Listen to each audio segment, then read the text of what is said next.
Hello, it's Philip Carr-Gomm. Just pressing the right button here. Hello, hi, great to see you. Welcome to Tea with the Druid, number 100. And do say you're here when you're here. It'd be great to see you. And I'll also know that the sound is working. So I guess I should have a bottle of champagne, really, because this is the 100th episode, session of Tea with the Druid, the 100th tea party. And I never would have thought it. I guess it's almost 2 years ago now that it started. And what I'd like to do really is to take, hi everybody, I can see everybody piling in. It's great to see you all from California through to Michigan and Pennsylvania and Texas and Ulster. Great. Yes, I was thinking about this 100th anniversary, not anniversary, whatever it is, session, and how some things are born out of spontaneity and some things are born from careful deliberation and planning. And of course, there's room for both. In the Druid tradition, we have this idea of Arwen. We have this idea of getting on track. And that if we can get on track, tune ourselves into the flow, the natural flow, then our lives will unfold and we'll be drawn to make the right decisions and so on. And this isn't an abdication of responsibility or just a letting it all hang out kind of philosophy, because the concepts of direction, discrimination, planning, all those concepts are also there in a Druid understanding of life and a spiritual understanding of life. But Tea with the Druid was an example of something that arose spontaneously. Dave the Bard just mentioned that there were these things called live Facebook videos, and I'd never heard of them. And he said, why don't you give it a go? And I gave it a go a couple of years ago and really loved the feeling of community amongst us. And so it's continued every week thereafter. And this is this idea of just seizing the moment and going with the flow is something that, of course, divination works with and the oracles work with. You get in the zone and then you pick a card or whatever oracle device you're using, an Ogham stick or whatever, to get an omen or an indication. And so I've spent a good part of the day with a lovely animal communicator, somebody, Susie Shiner, who is a Druid and also who has a gift for communicating with animals. I suppose you might call her a pet psychic. And we had a fantastic time. And she came over and our daughter Charlie had her dog with her. And so the dog got a reading. And that was really interesting and with some lovely insights from Susie. And so this evening I was thinking, let's use the animal oracle to take a card for this celebration of this time, this 100th episode. And I tuned in and I picked a card and it was the Stag. And then I shuffled the cards again. And in fact, I've got about 3 decks that are all mixed up, which I use in workshops. So there's masses of cards to share with a big group of people, masses of cards, shuffled them all again, picked another card, and I came up with exactly the same card again, Duff, the Stag. And so I wanted to just explore that a little bit with you, because of course it's actually a very appropriate animal to be communicating with us at this time. It's time associated with Samhain, with endings and beginnings. And you notice the two birch trees in the card there. And the birch is the first Ogham. It's the sign of new beginnings. It's the tree that will often populate the land at the beginning of forestation. And so it's traditionally taken to symbolize new beginnings. So this is an auspicious card for new beginnings. And of course, Samhain is the gateway time. We're just moving from the time of Samhain. Well, it's quite a way now, isn't it? It's the 18th of November. So we're still within the ambit of Samhain, where one cycle comes to an end. It's not yet reborn. The cycle is reborn, if you like, at the winter solstice with the rebirth of the sun.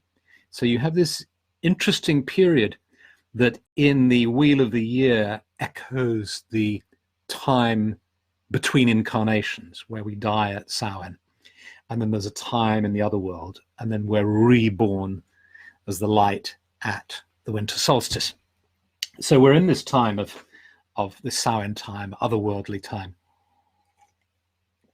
So the stag is a very appropriate animal to be with us today. And if I can read you a bit here from there's a book that goes with the Animal Oracle, and I talk about in the book about how the stag is one of the oldest animals from that wonderful story in Cilwch and Olwen. There's the journey to the oldest animals in Britain to find out where the Mabon, the sun child, is, and the stag is therefore one of the 5 totem animals that are central to British tradition. The sequence of totem beasts from blackbird to salmon, representing a journey that moves us ever deeper into the realm of the other world. And that's another way you can characterize this time. You know, the way from around now, winter is really setting in. I don't know where, depends where you are, of course, but if you're around, if you're in Britain, it's damp. Some people are suffering a great deal with the floods.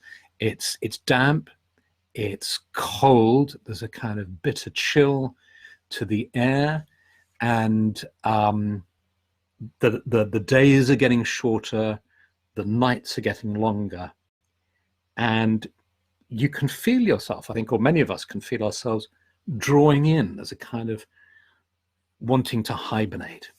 And at a psychological or perhaps a psychic level, you could say that there can be a turning towards the other world, towards other planes of existence. With our continuous exposure to the dramas of the physical world, the very real dramas are both environmental and social, political and ecological. It's very easy for us to forget that there are, certainly from an esoteric point of view, from a Druidic point of view, that there are other planes of existence. It's even interesting to question what happens in this time of mass species extinction. When a species becomes extinct, this is a tremendous tragedy and a tremendous loss. If you believe in other planes of existence, what is happening?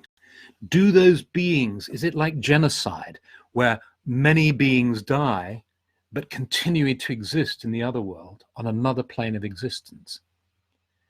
Is there a realm of existence where all the species who have been made extinct somehow live? It's interesting to ask ourselves that question. And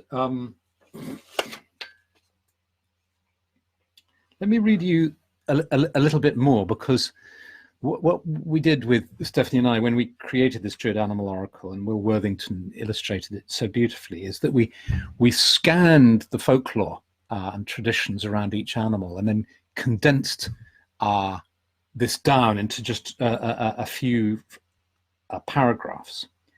But here we go. For millennia, humans have attempted to partake of the stag's power, dignity, and connection with the other world by themselves dressing as stags for ceremony and dance. In Britain, this ritualistic activity is at least 9,500 years old. At Carr-Gomm in Yorkshire, a Mesolithic settlement of this age has been excavated, and a number of stag skulls complete with antlers have been found with hollowed out insides and holes cut, made to make them easy to wear. You have the Celtic cauldron, of course, the Gundestrup cauldron found in Denmark, which shows Canonos, or a Celtic shaman wearing such an antlered headdress. And human figures with antlered heads figure strongly in legend and folklore. Every year at rutting time in September, the Abbots Bromley horn dancers perform a dance with antlered headdresses. Such was the prevalence of similar activities throughout Britain that in the 7th century, St. Augustine issued strict instructions that no one must indulge in that filthy habit of dressing up as stags.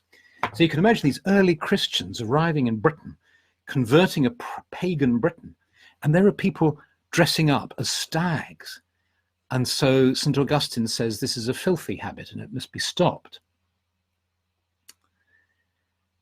So there's this wonderful sense of, when we contemplate the stag, of this continuity going back for thousands and thousands of years. And there's a particular majesty, and that's, a powerful word, majesty, dignity, with the stag that is palpable, and that can help us find our own innate dignity. And what I'd like to invite us to do now is to just let's have a meditation. This isn't going to be an animal journey in the shamanic sense, because we don't have time to do that. And this is a public forum. Anybody can watch these videos, and those sort of deep animal journeys are not appropriate for everybody. But there's no reason why we can't have a short meditation where we just tune in and make a connection, because really in these experiences it's the quality of connection rather than the length of time that one spends that is significant. So if you like, I'd like to invite you to perhaps close your eyes. You don't have to, you can just watch if you like, but you might find that closing your eyes helps you to better concentrate on yourself. And you become aware of being seated in front of your computer screen or tablet. At the same time, you can allow that awareness just to gently dissolve, just to entertain the idea that you're actually in a beautiful clearing in the forest. It's peaceful, it's tranquil, it's twilight, so there's just some light around, and you can smell the earth, and you can really sense the peace of the earth, and you can allow yourself just to breathe in deeply, hold for a moment, and then breathe out deeply. And as you breathe out, you become aware of the earth beneath you, all the life in the earth and the soil. And you start to tune in to the slow rhythm of the earth.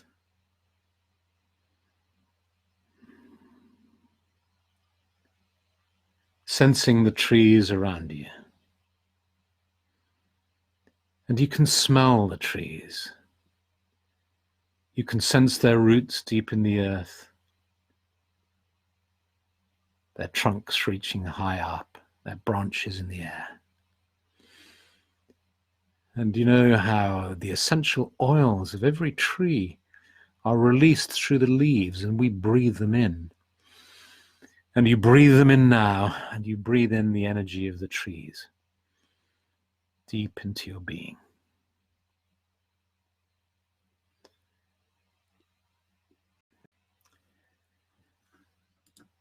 And I'm sorry that we lost the connection there, but you gradually allow your awareness of the stag to fade, and you, having closed your inner eyes, and you open your eyes to become fully present to being seated in front of your computer screen or your tablet.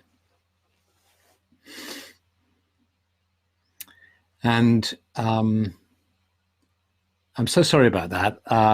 There were people in all day fixing the internet connection here. And as Pat Booker said, it had to happen on the 100th, a reminder of the early days. Tell me where you got to. I had my eyes closed. So did you lose it? But had you got to the Stag yet in the clearing? I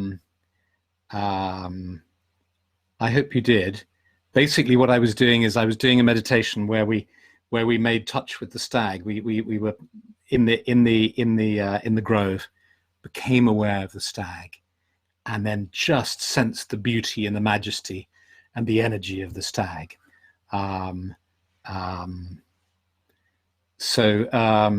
Ellie said, "No, oh dear, the tree breath, no Stag. Oh, so the Stag remained in the other world for lots of us. Oh, what a pity. No Stag. Okay. Well, okay. I'll tell you what it happened in some other magical realm that we weren't aware of. The Stag came to us and blessed us, and we connected with the energy of the Stag. So there you go. That was the meditation. Pat was referring to the early days. In the early days, I used to pixelate and turn into a green man every so often because of the internet connection. And today, the internet connection was being completely rewired with another router and all the rest of it. And it obviously has played up, and I apologize for that. No, just the smell of essential oils. Oh no, right as we started to focus on the trees, said Heather.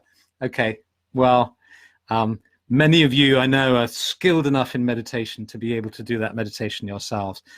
I think there's a sort of, those of us who've done animal journeys, and done these kind of shamanic journeys, sometimes feel a pressure, I think, to do this heavy duty journey with an animal. And I suppose what I wanted to show really is that just inviting an animal into your clearing, into your sacred grove, into becoming aware of an animal and just connecting with it and just being with it. You know those magic moments when you're walking in the country and you just suddenly come across an animal. I remember that happening with a buzzard in France. Suddenly it was sitting just a few feet away from me on a fence, and it just looked at me, and there's time stops, doesn't it? And just there's this magical moment, and you don't need to do anything. You don't need to do some highfalutin journey with it. You don't need to get any message even. You don't need to have any kind of anything. It's just the magic of doing it. And Fernaril had a stag coming anyway. The connection was there anyway. That's great. That's lovely.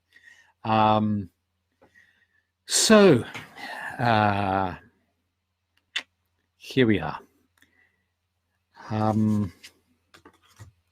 In the blog, I'm going to put up the blog post because Rupert Sheldrake, the scientist, is somebody who's worked a lot with this connection that we as humans have with animals.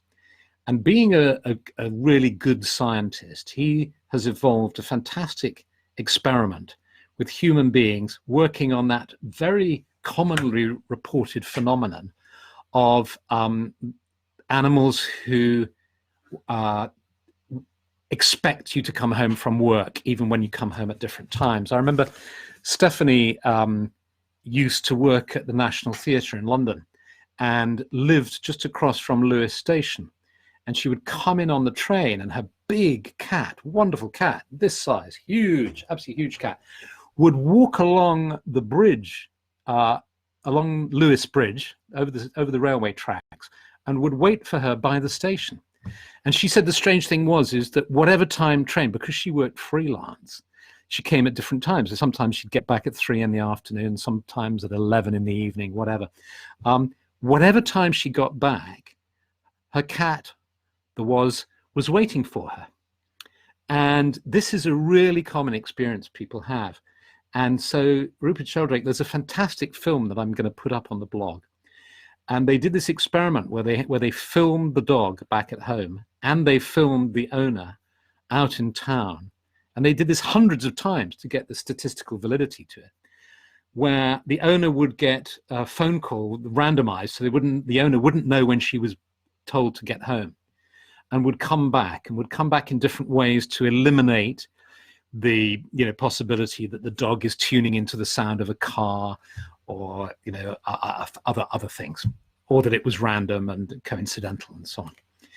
There's another, in this video that I'm going to post to you, there's an interesting second story which some of you might be interested in, which was how a psychologist tried to debunk Richard Sheldrake in a very dishonorable way, actually. And the story of that is recounted too. So there's two threads of interest in that story. But I'll pop that up just soon after we finish this broadcast. So, but in the meanwhile, let's crack open an invisible bottle of champagne, and I'll pour everybody a glass, and we'll toast the 100th episode and say sláinte and thank you. And thank you for being here, and bless you. Have a wonderful week to come, and I'm not sure what's going to happen next week. You might have a guest, you might have me, I'm not sure. But have a great week, and many, many blessings. And do tell, if you have any interesting psychic pets or pet psychic stories, do let us know. And I'll give you Susie Shiner's website address as well, because it's really lovely to watch the videos she's got on her site as well, and the information that's there. Okay, well, many, many blessings, and see you next week. Okay, bye.